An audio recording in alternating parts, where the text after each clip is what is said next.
Hello friends, hopefully आप सभी लोग अच्छे होंगे। सो गेट 2024 में कॉम्प्लेक्स एनालिसिस पे क्वेश्चन करेंगे इस वीडियो में। और बेसिकली मैं दो क्वेश्चंस करूंगा। एक क्वेश्चन ये जो आपके स्क्रीन पे अभी विजिबल है, ये ऐसे देखें तो कॉन्टूर इंटीग्रेशन पे ये क्वेश्चन है बहुत इजी। इस क्वेश्चन को मैं इसलिए करवा रहा हूं, जनरली हम इग्नोर कर देते हैं क्योंकि ये इजी टाइप के क्वेश्चंस होते हैं। बट मैं पिछले भी पहले भी जो वीडियोज अपलोड किया तो मैं यही बोला कि जब कंटूर इंटीग्रेशन की बात आती है तो इसको दो तरीके से आप कर सकते हैं। एक तो जो कुसी इंटीग्रल फार्मूला या वहाँ पे वो जो फार्मूले थे उनसे हम कर सकते हैं। दूसरा जो है रेसिड्यू थ्योरम। तो रेसिड्यू थ्योरम ज़्यादा इफेक्टिव होता है गेट के खास करके क्वेश्चंस में। तो मैं रेसिड्यू थ्योरम के एप्लीकेशन से करूंगा, बाकी जो है आप इसको कुसी इंटीग्रल फार्मूला से भी आप कर सकते हैं। ठीक है, वो होमवर्क होगा। एक बहुत ही अच्छा क्वेश्चन था, मतलब श्योर शॉर्ट क्वेश्चन, आप इसको कर सकते थे। 1 मार्क्स का क्वेश्चन था। और एक और क्वेश्चन नंबर 11 आई थिंक, वो था आपका एनालिटिक फंक्शंस पे। उसको मैं हिंट दूंगा। एक बहुत ही वो बड़ा कॉन्सेप्चुअल क्वेश्चन था, उस पर भी आएंगे। बट वीडियो को स्टार्ट करते हैं। ये जो क्वेश्चन है क्या बोल रहा है, पहले क्वेश्चन को पढ़ते हैं। Let C be this ellipse, लिख दिया ना, ये इलिप्स है। Those z belongs to C such that this transverse counter clockwise, ठीक है, कोई बात नहीं है। The value of the contour integral this is equal to. तो यहाँ पे सीधी सी बात है, आपसे कॉन्टूर इंटीग्रेशन की वैल्यू पूछ रहा है। बट इंटरेस्टिंग केस यहाँ पे क्या है, उस पर थोड़ा सा मैं फोकस करना चाहूंगा। तो यहाँ पे जैसे देखिए ये, ठीक है, आपके स्क्रीन पे विजिबल होगा ऐसे। या फिर मैं पहले ना ये खींच लूँ, ड्रॉ कर लूँ, उसके बाद फिर मैं, ठीक है, मैं पहले इलिप्स ड्रॉ करता हूँ। ये कुछ इस तरीके से इलिप्स दिख रहा है ना, हाँ अभी ठीक है। चलिए, अब यहाँ पे जो क्वेश्चन में बोल रहा है ना, बड़ा इंटरेस्टिंग केस है। जो इलिप्स दिया है, इलिप्स का जो इक्वेशन है यहाँ पे, ठीक है, उसके बात करें अगर हम, तो ये इसका जो इलिप्स के दो डिफिनीशंस हुआ करते थे। मान लीजिए ऐसे मैं बात करता हूँ, ये एक्स एक्सिस या रियल एक्सिस, ये वाई एक्सिस या इमेजिनरी एक्सिस, ये मेरा, ठीक है ना, 0,0 ओरिजिन इस इलिप्स का सेंटर है। मैं ये वाला इलिप्स ले रहा हूं, तो जिसकी major axis along x axis और minor axis along y axis.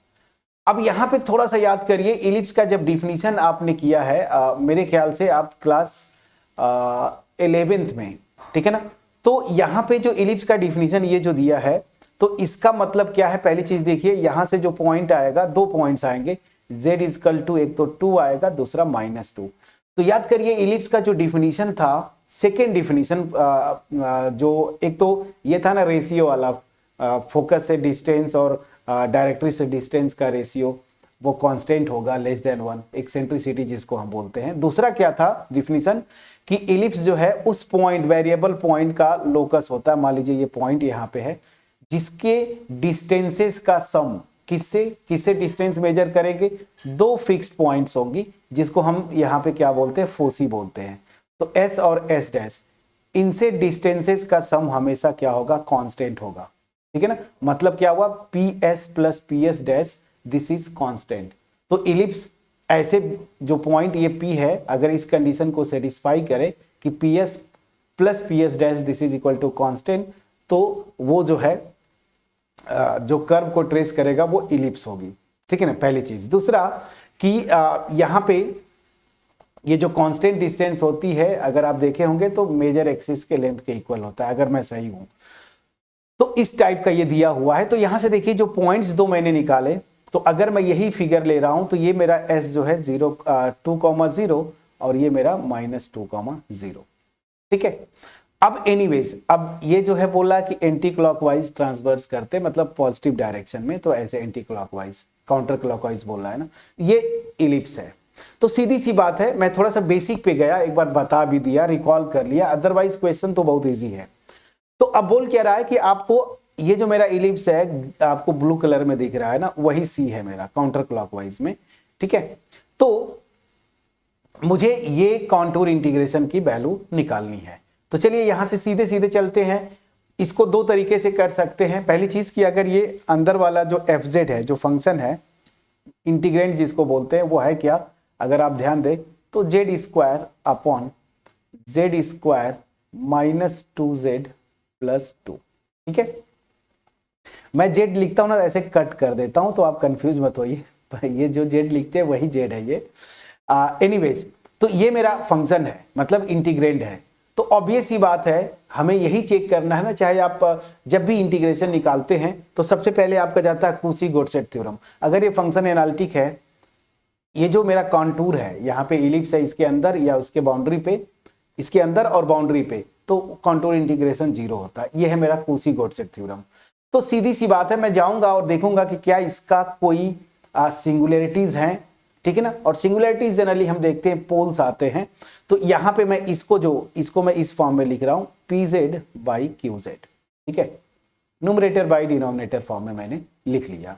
तो ऊपर तो कोई टेंशन नहीं है जेड स्क्वायर, नीचे जहां पे 0 होगा वही पोल्स आएंगे। तो यहां पे मैं qz को 0 करूंगा, that means Z square minus 2z plus 2, इसको मैं 0 करके मैं पोल्स निकाल लेता हूं, मतलब सिंगुलरिटीज। तो ऑब्वियस ही बात है, जब निकालना है तो मैं जाऊंगा, क्वाड्रेटिक इक्वेशन बन रहा है तो z equal to minus B plus minus under root B square, मतलब 4 minus B square minus 4ac, मतलब माइनस 8 अपॉन 2a। a की वैल्यू 1 है तो 2 हो गया। अब अंदर थोड़ा सा सिंप्लीफाई करिए, 2 प्लस माइनस अंडर रूट, ये देखिए ये माइनस 4 आ गया अपॉन 2। यहां से 4 बाहर लेंगे तो स्क्वायर रूट के बाहर आके 2 हो जाएगा, कॉमन लेके कैंसिल हो जाएगा, दैट मीन्स अल्टीमेट मेरा ये आएगा प्लस माइनस आई। तो हुआ क्या कि जो डिनोमिनेटर में जो फंक्शन है ना qz जिसको मैं बोल रहा हूं, ठीक है ना, इसके 2 जीरोज हैं, ठीक है ना। ऑफकोर्स वो आप चेक करेंगे, सिंपल जीरोज होंगे। तो यहाँ पे ये जो जीरोज आ रहे हैं तो z की जो 2 वैल्यूज आ रही हैं, z1 जो मेरा है 1 प्लस आई है और z2 जो है मेरा ये है 1 माइनस आई। ये दोनों, ठीक है ना, नीचे वाले फंक्शन के जीरोज हैं, मतलब ओवरऑल जो फंक्शन मतलब इंटीग्रेंड है उसके ये सिंगुलरिटीज हैं और इनफैक्ट ये पोल्स होंगे। क्लियर। अब मुझे ये चेक करना है कि ये दोनों जो है ना 1 प्लस आई और 1 माइनस आई, ठीक है ना, वो अंदर हैं क्या इलिप्स के या बाउंड्री पे, ठीक है ना। तो मैं अगर देखूंगा, आप चेक करिएगा, मैं एक को चेक कर देता हूं, तो यहां पे आप रख के जरा चेक करिए, इसी पे रखिए ना। तो ऑब्वियस ही बात है ना, यही मेरा इलिप्स का इक्वेशन है। तो जेड की जगह ये पॉइंट्स, पहले मैं z1 को चेक करता हूं कि अंदर लाई करेगा या बाउंड्री पे या बाहर। तो जरा मैं देखता हूं, z की जगह इसी इक्वेशन में 1 प्लस आई रख दीजिए, तो 1 प्लस आई माइनस 2 मॉड प्लस 1 प्लस आई प्लस 2, ठीक है ना। ये सम कितना आएगा, तो यहां मैं देख रहा हूं कि माइनस 1 प्लस आई प्लस यहां पे मॉडुलस है 3 प्लस आई। अब मॉडुलस निकालना आप जानते हैं, अंडर रूट 1 प्लस 1 मतलब 2 हो गया, प्लस अंडर रूट 9 प्लस 1 10। ये मेरा 1.14 समथिंग आता है, आपको पता है ये 3 पॉइंट समथिंग होगा। ओवरऑल ऐड करेंगे तो 4 पॉइंट समथिंग, मतलब 5 से बड़ा नहीं होगा, तो अल्टीमेट ये लेस देन 5 है। लेकिन इलिप्स में देखिए, ये इलिप्स के ये जो ब्लू वाला बाउंड्री है ना, इस पे वो पॉइंट्स होंगे जो ये सम को सेटिस्फाई करे, जिनका 8 हो।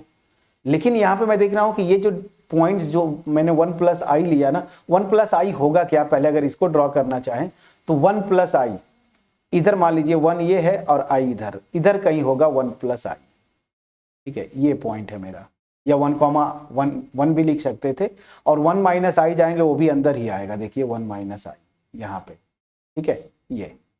तो अल्टीमेट मैं देख रहा हूं कि ये दोनों पॉइंट्स, मैंने एक को मैंने चेक करके बताया कि डिस्टेंस लेस देन 8 है, लेस देन 8 मतलब इलिप्स के अंदर आ गया। उसी तरीके से आप ये -2 को भी वेरीफाई करिएगा, वो भी अंदर ही आएगा।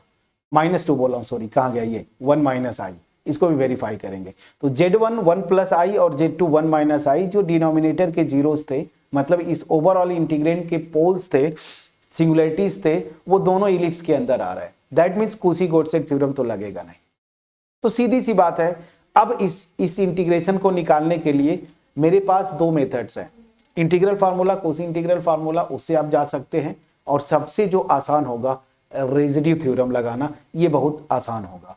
तो रेजिड्यू थ्योरम क्या बोलता है, कोसी रेजिड्यू थ्योरम क्या बोलता है, इस इंटीग्रेशन की वैल्यू को मैं क्या लिख देता हूं, आई, ठीक है, इसको मैंने लिख दिया आई, ये जो इंटीग्रेशन है, ठीक। तो ये इंटीग्रेशन की जो वैल्यू होगी कोसी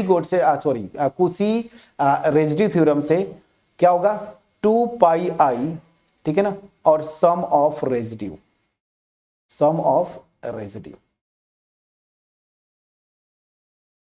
क्लियर, रेजिड्यू का सम। अब यहां पे रेजिड्यू का सम मतलब रेजिड्यू मैं Z1 पे निकालूं, Z2 पे निकालूं, उनको ऐड कर दूंगा, 2 पाई आई से मल्टीप्लाई कर दूंगा। अब यहां पे देखिए PZ बाई QZ, ठीक है ना, तो जो हम निकालते थे ना पोल्स पे सिंगुलर रेजिड्यू, उसका फॉर्मूला क्या था याद करिए। अगर ऐसा केस आता है, ये PZ है, मेरा पॉइंट क्या है Z1, पहले मैं रेजिड्यू निकालूंगा एट द पॉइंट Z1, तो रेजिड्यू ऐसे ही मैं लिखूं या पूरा लिख देता हूं, RES ऑफ दिस फंक्शन, मतलब integrand at the point Z equal to Z1। Z1 मेरा क्या है 1 प्लस आई, इस पे मैं रेजिड्यू निकालता हूं। तो ध्यान दीजिएगा, ये सिंपल पोल है, तो ये फार्मूला मेरे पास है, मैं तो वीडियो डिटेल में अपलोड किया हूं, वहां से आप जाके थ्योरी पोर्शन देख सकते हैं। तो मैं करता क्या हूं, ये Z1 जो है ना डायरेक्ट ऊपर तो रख देता हूं, नीचे क्या करता हूं, इसको डिफरेंशिएट करके रखूंगा। तो यहां से मैं Q डैश Z निकाल लूं, तो अब ये सी बात है, आएगा 2Z माइनस 2, ठीक है ना, 2Z माइनस 2, ये देखिए। तो बस अब मैं क्या करना है, रेजिड्यू का जो फार्मूला था, ये पॉइंट जो है, या ऐसे मैं लिख दूं, चलिए मैं फार्मूला लिख देता हूं। P जो मैंने लिखा है PZ अपॉन QZ, ठीक है, Q डैश Z, और वो पॉइंट रख देते हैं, मैं पॉइंट यहां से अलग रख देता हूं, Z इक्वल टू Z1 पे कैलकुलेट करेंगे आप।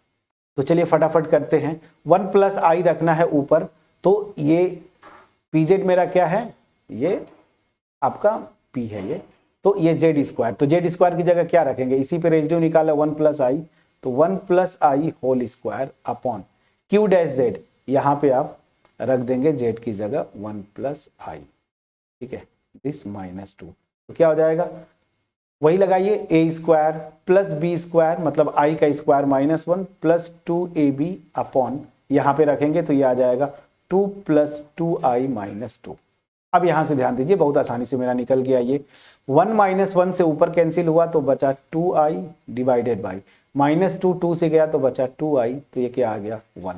तो मैंने देखा कि Z1 पे जो रेजिड्यू आ रहा है वो मेरा क्या आ रहा है 1। सेम उसी तरीके से residue of FZ at point Z equal to Z2, Z2 मेरा क्या है, Z2 मेरा है 1 माइनस आई, ठीक है, इस पे निकालेंगे, सेम फार्मूला लगाएंगे, तो यहाँ पे 1 माइनस आई रखेंगे और 2, यहाँ पे 1 माइनस आई माइनस 2, करिए जरा, तो a माइनस बी का होल स्क्वायर, तो a square plus B square करेंगे तो अगेन यही माइनस 2AB अपॉन, यहाँ पे रखेंगे तो 2 माइनस 2I और यहाँ से माइनस 2, तो अगेन देखिए 1 माइनस 1 से कैंसिल, ऊपर बचा माइनस 2I, यहाँ 2 माइनस 2 से बच गया माइनस 2I, ये हो गया 1।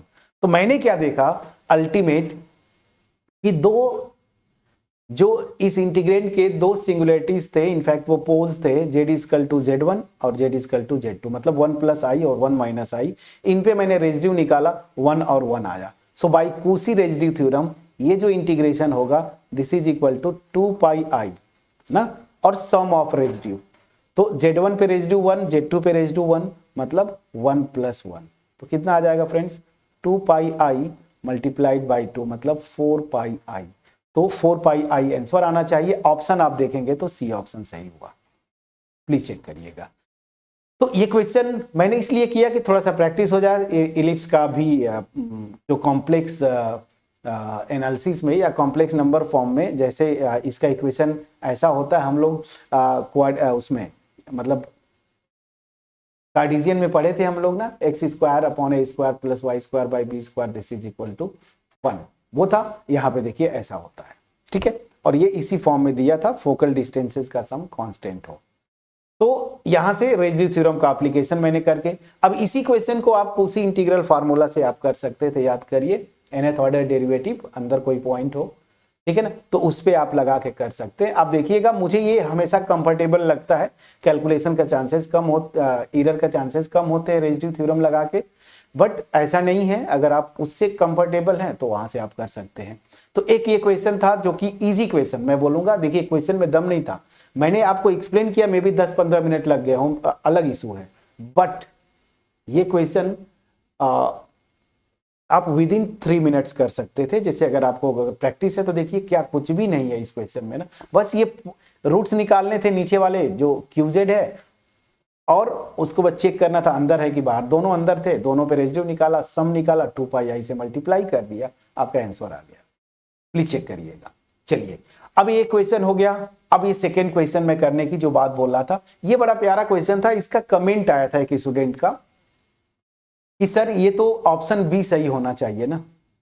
जिनका कमेंट था मैं उनकी बात बोल रहा हूं। लेकिन आप एक्चुअली क्या है ना, लिबलिस थ्योरम लगा दिए आप। लेकिन लिबलिस थ्योरम का प्रॉपर स्टेटमेंट यही था कि कोई फंक्शन अगर इंटायर फंक्शन है और बाउंडेड है तो वो कांस्टेंट फंक्शन होगा। लेकिन इस क्वेश्चन में ऐसा घुमाया था ना, बड़ा इंटरेस्टिंग केस है। इस क्वेश्चन को एक बार पहले पढ़िए। जो घुमाया था वही पॉइंट अगर आप ध्यान नहीं देंगे तो मुझे लगता है मैक्सिमम लोग लिबलिस थ्योरम रटा रहता है, नेट वगैरह का प्रैक्टिस करते हो तो लिबनिस पे डायरेक्ट क्वेश्चन आता है तो आप मार के चले आए होंगे बी ऑप्शन। लेकिन बी ऑप्शन यहाँ पे गलत था, बी ऑप्शन सही नहीं होगा। क्वेश्चन को पहले पढ़ते हैं, उसके बाद फिर सोल्यूशन की तरफ चलेंगे। क्वेश्चन क्या बोल रहा है, कंसीडर द फॉलोइंग, लिखा है consider the following conditions on the function, कोई भी कॉम्प्लेक्स वैल्यूड फंक्शन है, mod of f z equal to 1 for all z belongs to C. इतने देख के आप सीधे लिबलिस थ्योरम लगा दिए होंगे, ठीक है ना, कि इंटायर फंक्शन है और यहां से ये कंडीशन मतलब शो क्या करता है, ये बाउंडेड हो गया ना। तो फिर लिबलिस थ्योरम लगा, बल्ले बल्ले है मेरा, every entire function f satisfying ये condition is constant function, Liouville's theorem से ऑप्शन बी। तो ऐसा नहीं था, जब भी क्वेश्चन पढ़े ना लिबलिस थ्योरम डायरेक्ट तो आएगा नहीं 1 मार्क से क्वेश्चन में, वो भी गेट हो या नेट हो, ठीक है। नेट में कभी कभी दे भी देता है सेक्शन जो बी है, बट यहाँ पे ऐसा नहीं है। आप केयरफुली, आप थोड़ा सा आगे का लैंग्वेज पे फोकस करना चाहिए था। वो देखिए ये बोल रहा है, क्या बोल रहा है कि ये एक फंक्शन है जो कि जिसका मॉडुलस 1 है सारे कॉम्प्लेक्स नंबर्स के लिए, लिखा है ना for all z belongs to C. लेकिन इतना ही नहीं लिखा है, वो कॉम्प्लेक्स नंबर सारे के सारे कॉम्प्लेक्स नंबर कौन सी होंगी, ये देखिए, जिनका इमेजिनरी पार्ट 0 हो। ये चीज आपको फोकस करना है। तो अगर ये मेरा कॉम्प्लेक्स प्लेन है तो ये मेरी रियल एक्सिस है, इधर इमेजिनरी एक्सिस, जिसको इसको हम लोग कभी कभी x लिखते हैं, इसको y लिखते हैं। तो यहां पे क्या बोला, इमेजिनरी 0 मतलब वो जितने भी पॉइंट्स होंगे ना, वो सारे के सारे पॉइंट्स मेरे यहां पे आने थे। ये देखिए रियल एक्सिस, ये जो बात कर रहा है रियल, क्योंकि रियल एक्सिस पे इमेजिनरी पार्ट 0 होगा। तो ये क्या बोल रहा है कि यहां पे जितने भी पॉइंट्स है सब के सब इनफाइनाइट पॉइंट्स है ना, ये ठीक है ना, इन पे इमेजिनरी पोर्शन 0 है। तो यहां पे मतलब रियल एक्सिस पे कोई पॉइंट लेंगे, कोई पॉइंट लेंगे मतलब इस टाइप का 1,0 ले लीजिए, यहाँ पे आ गया, -1,0 ले लीजिए, ठीक है ना, 2,0 ले लीजिए, 0,0 ले लीजिए। मतलब एक्स, ये जो रियल एक्सिस है इस पे कोई पॉइंट अगर आप लेते हैं, मतलब इस तरह का, ऐसे, ऐसा मैं जेड की जगह प्रॉपर तरीके से लिखता हूं, x + 0i टाइप का। x मतलब, या मैं x को कंफ्यूजन होगा तो अल्फा लिख दिया, अल्फा + 0i टाइप, जहां अल्फा रियल नंबर है, ठीक है ना। इस पे अगर फंक्शन की वैल्यू का मॉडुलस निकालेंगे ना तो वो 1 होगा। वो यहां पे लिखा है, कोई भी इस रियल एक्सिस पे आप पॉइंट लेंगे उसके लिए मॉडुलस उसका 1 है। लेकिन मैक्सिमम लोग क्या किए होंगे, इसको थोड़ा सा अगर इग्नोर किए होंगे, बस देखे होंगे कि अरे ये दे दिया, मॉडुलस 1 दे दिया फॉर ऑल कॉम्प्लेक्स नंबर्स, तो लिबलिस थ्योरम लग गया, ये तो बाउंडेड हो गया, लिबलिस थ्योरम लगा, कांस्टेंट होगा, बी ऑप्शन मार के चले आए होंगे। बट बी ऑप्शन गलत होगा। कैसे, लिबलिस थ्योरम का स्टेटमेंट ये था कि इंटायर फंक्शन हो प्लस बाउंडेड हो, बाउंडेड मतलब पूरे कॉम्प्लेक्स प्लेन पे। लेकिन ये जो कंडीशन दे रहा है जिसको आप बोलेंगे कि फंक्शन बाउंडेड है, वो कहां पे है, वो केवल और केवल रियल एक्सिस पे, ऐसे बोलिए ना, केवल और केवल रियल एक्सिस पे जो भी पॉइंट लेंगे ना, इस तरह के अल्फा प्लस मतलब इस तरह के अल्फा + 0i मतलब अल्फा, 0, अगर ऐसे लिखे कोऑर्डिनेट्स में, तो इन पॉइंट्स पे इसके उस फंक्शन का मॉडुलस की वैल्यू 1 है, ठीक है ना। तो ऑब्वियस सी बात है, लिबलिस थ्योरम यहां पे लगा नहीं सकते। तो करना क्या है, मैं ऐसे क्वेश्चंस को इसलिए मैं बोलता हूं ना, मैं थोड़ा प्रीफर करता हूं कि यहाँ पे काउंटर एग्जांपल, जो इतना एफोर्ट आपने दिया, काउंटर एग्जांपल सीखे। आप मेरी पेन ड्राइव कोर्सेज पढ़िए, कॉम्प्लेक्स की स्पेशली, कोई भी आप करें पेन ड्राइव, मेरे real analysis, subtract algebra, linear algebra, functional topology, जो भी आप करें, मैं इंकरेज करता हूं। इवन मैं जो थ्योरी पोर्शन डिस्कस करता हूं, वहां पे जो एग्जांपल्स करता हूं, मैं आपको इंकरेज करता हूं ऑप्शन कटिंग मेथड से जाएं। और वो कैसे करेंगे, जब तक आप काउंटर एग्जांपल नहीं बनाएंगे। अगर आप मेरी pen drive courses complex analysis के पढ़े होंगे तो फिर ये सब क्वेश्चंस, चाहे वो ऊपर जो किया हमने इंटीग्रेशन का, या फिर ये काउंटर एग्जांपल्स बनाने में आपको कोई परेशानी नहीं हुई होगी। बट ठीक है, यहां पे क्या करना है, अब सीधी सी बात है, मैं क्या करूंगा, काउंटर एग्जांपल्स बनाऊंगा जिससे मैं कुछ ऑप्शंस को कट कर पाऊं। तो सबसे पहला जो आपका कमेंट आया था, मैं अगर मेरे प्यारे स्टूडेंट्स अगर आप वो देख रहे हो कि सर ये तो बी ऑप्शन सही होना चाहिए, मैं यही से स्टार्ट करूंगा, ठीक है ना। वो ऑप्शन ऐसा मुझे फंक्शन बनाना है जो कि इंटायर फंक्शन हो, इस कंडीशन को भी सेटिस्फाई करे बट वो कांस्टेंट ना हो। तो ऐसे में आप पॉलिनोमियल्स पे मत जाइए, पॉलिनोमियल्स बहुत यूजफुल होता है बट यहाँ पे पॉलिनोमियल्स नहीं लगेगा, आप फिर एक्सपोनेंशियल, लॉगरिथमिक या ट्रिग्नोमेट्रिक फंक्शंस पे जाएं आप। तो इस क्वेश्चन के लिए थोड़ा सा मैं सोचा कुछ सेकेंड्स, तो मेरे को जो स्ट्राइक किया फंक्शन वो काम कर गया। बी ऑप्शन कट करने के लिए, सी ऑप्शन सही करने के लिए, डी ऑप्शन गलत करने के लिए। सिंगल करेक्ट आंसर है तो ए भी गलत हो जाएगा। ए तो खैर ए ऑप्शन तो बहुत आसान है, उसको भी मैं डिस्कस कर लेता हूं। तो चलिए, जिस पे आपको कंफ्यूजन था उसके लिए मैंने एग्जांपल कंस्ट्रक्ट किया, और वो एग्जांपल अगर आप कंस्ट्रक्ट कर लेते तो इस क्वेश्चन में बी को गलत कर देते, सी को सही, डी को गलत। बाकी ए तो अपने आप गलत हो जा रहा है, वो मैं थोड़ा सा डिस्कस कर लूंगा।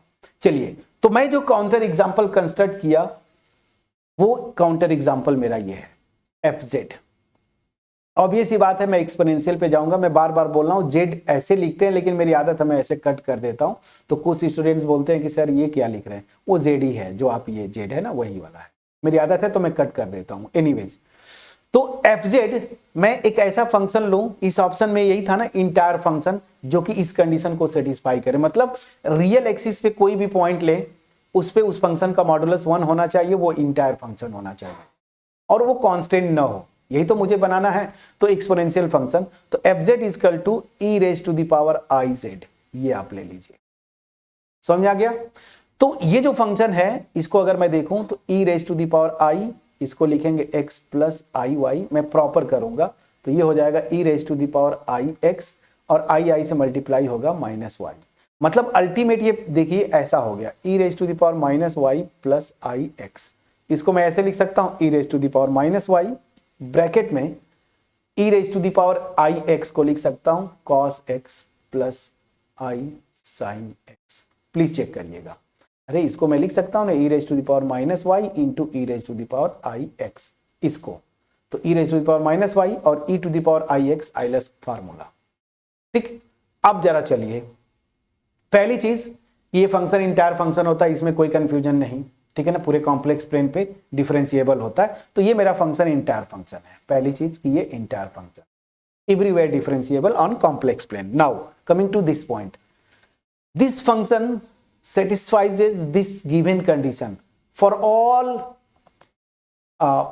complex numbers on this real axis, the modulus of this function is 1। कैसे, ध्यान दीजिए, मैं इसी का मॉडुलस ले लेता हूं, लेकिन किस पे लेना है, इस टाइप के फंक्शन पे, मतलब पॉइंट्स पे अल्फा कॉमा 0, मतलब जहां पे मेरा y 0 होगा। तो y जैसे 0 आप रखेंगे, मॉडुलस ले लीजिए, तो मॉड ऑफ fz निकालता हूं। लेकिन यहां पे ध्यान दीजिए, ये जो z है वो z मेरा रियल एक्सिस पे मैं ले रहा हूं, z सच दैट इसका इमेजिनरी पार्ट जो है वो 0 है, जो क्वेश्चन में दिया है, ठीक है ना। तो जैसे इमेजिनरी पार्ट 0 रखेंगे तो z का इमेजिनरी पार्ट y है, अगर इसको 0 रखेंगे तो e raise to the power minus 0 और यहाँ पे cos x plus I sine x, ये मॉडुलस, ठीक है ना। क्योंकि रियल पार्ट तो कुछ भी हो सकता है तो मैं जनरल x ले लेता हूँ, e raise to the power 0 1 होता है, उसको छोड़ दीजिए। मॉडुलस ऑफ दिस तो क्या हो जाएगा, ये कॉम्प्लेक्स नंबर है, अंडर रूट रियल पार्ट का स्क्वायर प्लस इमेजिनरी पार्ट का स्क्वायर, एंड दिस इज 1 ना, cos square theta plus sin square theta 1।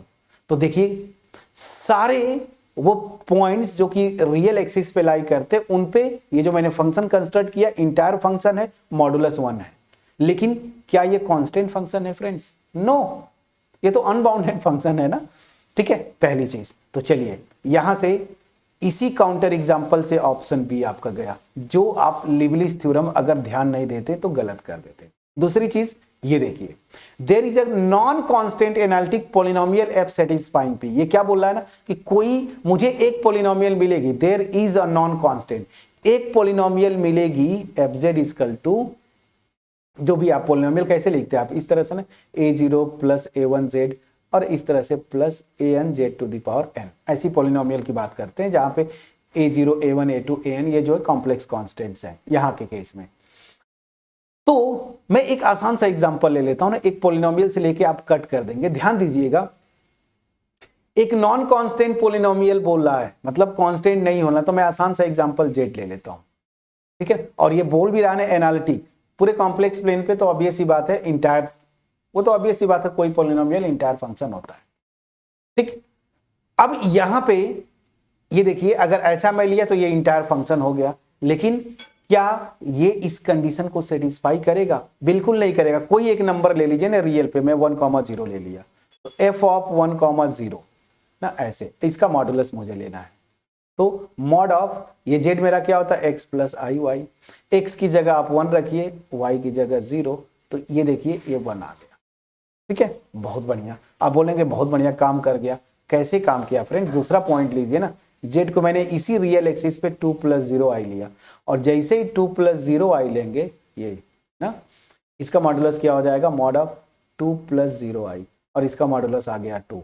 जबकि क्या बोल रहा है कि सारे रियल एक्सिस पे जो भी पॉइंट लेंगे उस पे उस फंक्शन की मॉडुलस 1 होनी चाहिए। तो ऑब्वियस सी बात है ऐसा पॉसिबल ही नहीं हो रहा है। हाँ, एक चीज और, मैंने एक पर्टिकुलर एग्जांपल लिया। अब गड़बड़ कहां पे होगा ध्यान दीजिएगा। अगर आप जबरदस्ती बनाएंगे कोई भी पॉलिनोमियल जो कि इस कंडीशन को सेटिस्फाई करे, एक पॉलिनोमियल टाइप का बनाना चाहते हैं ना, तो याद रखिए वहां पे गड़बड़ फिर क्या होगा, मैंने क्रॉस वेरीफाई किया इसलिए मैं बोल रहा हूं और आपको होमवर्क छोड़ूंगा। यहां पे क्या होगा कि जब आप यहां पे बनाने की कोशिश करेंगे ना वो पॉलिनोमियल, तो ध्यान दीजिए वो पॉलिनोमियल क्या होगी? एनालिटिक, मतलब इंटायर फंक्शन है वो। तो किसी पॉइंट पे अगर कोई फंक्शन जो है एनालिटिक होता है ना, तो उस पॉइंट पे CR इक्वेशन सेटिस्फाइड होते हैं ना, ux। अब वो पॉइंट जो भी आप लेंगे तो ux इजकल टू uy, ठीक है ना, sorry ux equal to vy और uy equal to minus vx। जो भी पॉइंट लेंगे उस पे ये कैलकुलेट करिएगा, वो गड़बड़ हो जा रहा है। ठीक है ना, मतलब अगर इस कंडीशन को सेटिस्फाई करते हुए और कोई पॉलिनोमियल आप बनाने की कोशिश करते हैं, जैसे ये सेटिस्फाइड नहीं हुआ, यहां पे बोला कि सर एक पूछ रहा है ना, एक नॉन कांस्टेंट, आप कोई भी बनाइएगा, ऐसा बना देंगे अगर आप सोच के कि इस रियल एक्सिस पे ये कंडीशन सेटिस्फाइड होता है, बट आप देखेंगे ना ओवरऑल उस पॉलिनोमियल को इंटायर फंक्शन होना चाहिए। पूरे कॉम्प्लेक्स प्लेन पे एनालिटिक बोल रहा है ना, तो हर कॉम्प्लेक्स नंबर्स पे ये कंडीशन CR इक्वेशन सेटिस्फाइड होना चाहिए, वो होगा नहीं। ठीक है, चलिए उसको आप चेक करिएगा। मैंने क्रॉस वेरीफाई किया, वैसे ये बहुत आसान था, तो ये तो गलत हो गया। ठीक, अब रहते हैं इन दोनों पे, अब इसी में आप फंसते। तो ये मेरा जो एग्जांपल मैंने लिया ना, बड़ा इंटरेस्टिंग एग्जांपल, इसी से सब हो जाएगा। क्या बोला? Every entire function x F satisfying P, मतलब इस कंडीशन, ये पी जो बोला है ना, इस कंडीशन को ही पी बोल रहा है, satisfying P with P has no zeros in C. अब देखिए एक्सपोनेंशियल फंक्शन आपको पता है ना, ये नॉन जीरो होता है, तो इस काउंटर एग्जांपल से बिल्कुल सही बात है कि इसका जो है ना कोई भी जीरो कॉम्प्लेक्स प्लेन में, देखिए ये नॉन जीरो होता है। ठीक है, तो ऑब्वियस सी बात है निगेटिव हो सकता है। ये मैंने जब वीडियो भी बना के रखी है कि एक्सपोनेंशियल फंक्शन पे, कि रियल नंबर वाला जो एक्सपोनेंशियल फंक्शन e⁻x करते हैं वो हमेशा पॉजिटिव होता है, लेकिन यहाँ पे कॉम्प्लेक्स में एक्सपोनेंशियल फंक्शन जो है ना ये निगेटिव वैल्यूज भी ले सकता है, लेकिन जीरो नहीं होगा, ये नॉन जीरो होता है, ये कंफर्म है। ठीक है ना, तो यहाँ पे मैं देख रहा हूँ कि इसका कोई जीरो नहीं मिला, मतलब ये ऑप्शन इस पर्टिकुलर एग्जाम्पल से सही होते दिख रहा है। ठीक है, अब रही बात कि ठीक है, लेकिन यहां पे बोला है ना कि हर एक फंक्शन, जितने भी फंक्शन बनाएंगे उसका कोई जीरो नहीं होगा। मैंने एक काउंटर एग्जांपल बनाया, यहां से देखा कि बिल्कुल ये ऑप्शन सही हो रहा है। और ये बोला देर एक, यहां पे थोड़ा सा घुमाया है कि एक मुझे इंटायर फंक्शन इसको सेटिस्फाई करते हुए मिलेगा जिसके पास इनफाइनाइटली मेनी जीरोज होंगे। ठीक है ना, इस कॉम्प्लेक्स प्लेन पे ये थोड़ा सा कंफ्यूजिंग था, तो इसके लिए मैं होमवर्क छोड़ूंगा। अब इसके लिए क्या है ना कि देखिए आपको प्रूफ पे जाना पड़ेगा कि ऐसा नहीं हो सकता, तो प्रूफ पार्ट में होमवर्क छोड़ूंगा। बट हाँ, इस काउंटर एग्जांपल से इतना तो क्लियर हो गया, बी ऑप्शन गया, ए तो हम अपने कॉन्सेप्ट से गलत कर दिए, और इससे ये दिख रहा था कि नहीं सी ऑप्शन मेरा जो है सही होते दिख रहा है, तो आप जो है सी ऑप्शन टिक कर सकते थे। बट मैं थोड़ा सा एक्सरसाइज आपको होमवर्क छोड़ रहा हूँ, इसको आप गलत करेंगे। प्रॉपर बुक उठाइए, थोड़ा सा प्रूफ पे जाइए, कोई अच्छी बुक पढ़ रहे हैं। मेरी फेवरेट बुक जो है चर्चिल ब्राउन, साइड के लिए मैं सॉम्स आउटलाइन सीरीज रिफर करता हूँ, पुन्नु स्वामी की बुक है। बाकी अगर इसके अलावा भी कोई बुक पढ़ते हैं वहां पे आप जाके देखिए ये क्या, ये इस कंडीशन को सेटिस्फाई करते हुए ऐसा हो सकता है, तो ये बिल्कुल नहीं होगा, तो डी ऑप्शन गलत है, सी ऑप्शन सही है। इतना हिंट देते हुए मैं खत्म करूंगा। तो इस वीडियो में 2 बैक टू बैक क्वेश्चंस हमने किए, ठीक है ना। अगर मेरा एफर्ट आपके पास पहुंच पाया होगा, वीडियो को लाइक जरूर करिए, फ्रेंड्स के साथ शेयर करिएगा, चैनल पे नए होंगे जरूर सब्सक्राइब करिए। एक और क्वेश्चन था, मेरे ख्याल से 4 to 5 क्वेश्चंस आए थे कॉम्प्लेक्स पे। एक और ठीक ठाक क्वेश्चन था, कॉन्फॉर्मल मैपिंग आप पढ़े हैं, मैं कोशिश करूंगा कि नेक्स्ट वीडियो में उसको मैं बता दूं। बट फिर भी फ्रेंड्स मैं कोई होमवर्क देता हूं, आपसे बोलता हूं कमेंट सेक्शन में कम्युनिकेट करिए, आप कम्युनिकेट नहीं करते हैं, थोड़ी सी कमी रह जाती है आपकी तरफ से। एनीवेज मेरी ड्यूटी है, मैं करते रहूँगा, वीडियोज अपलोड करते रहूँगा, बट आप सीखते हैं या नहीं, होमवर्क देता हूँ तो आप इन्वॉल्व करते हैं कि नहीं, ये मुझे पता होना चाहिए। एनीवेज ठीक है, तो मिलते हैं नेक्स्ट वीडियो में, जहाँ पे फिर कोई क्वेश्चन करेंगे, कोई कॉन्सेप्ट डिस्कस करेंगे। तब तक अपना ख्याल रखें, पढ़ाई करते रहें। Thank you so much friends for watching my video.